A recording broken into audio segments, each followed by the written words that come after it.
Invest பண்ணுறதுக்கு பயமாக இருக்குன்னா உண்மையிலுமே மார்க்கெட் வந்து ரொம்ப பயமுறுத்துகிற இடம் தான், இல்லைன்னுலாம் சொல்லவே முடியாது. டிமாண்ட் இருக்குது, அங்கே இங்கேன்னு ஓடிக்கிட்டே தான் இருக்கும், ஏதோ ஒரு இடத்துல போய் மாட்டிக்குது. இதே ஆமாம் இருக்குன்னு வச்சுங்க, பெருசாக ரியாக்ஷன் பண்ணாது, அது பாட்டுக்கு ஸ்லோ பையர்ஸ் வந்து அது போகிற இடத்துக்கு இருக்கும், அது 100 வருஷம் வாழும்.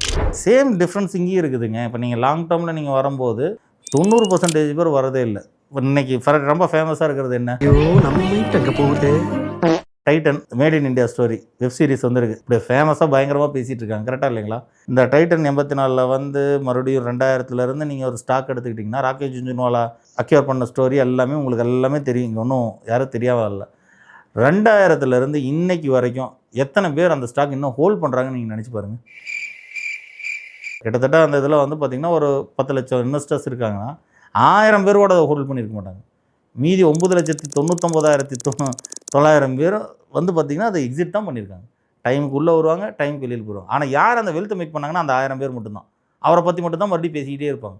அவங்களுக்குள்ள எத்தனை டவுன் வந்திருக்கு. 99 பார்த்தீங்கன்னா மார்க்கெட் ஐடி பூமில் விழுந்தது. மறுபடியும் 2008 ஃபினான்ஷியல் கிரைசிஸு, 2016 டிமானிட்டேஷன் டைமில் விழுந்தது, 17 ஜிஎஸ்டியில் விழுந்துச்சு, 2017-18 பாண்ட் கிரைசிஸில் விழுந்துச்சு, 2020 கொரோனா கிரைசிஸு, 22 ஃபெட் கிரைசிஸ், எத்தனை கிரைசிஸ் பார்த்ததுக்கப்புறமும் 22 வருஷமாக ஒருத்தர் ஹோல்ட் பண்ணிகிட்டே இருக்கார்.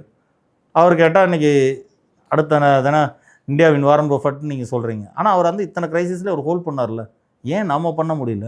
அதை பண்ணுறதுக்கு ஒரு அட்வைசரி வச்சுருக்கிறதுனாலும் தப்பு கிடையாது.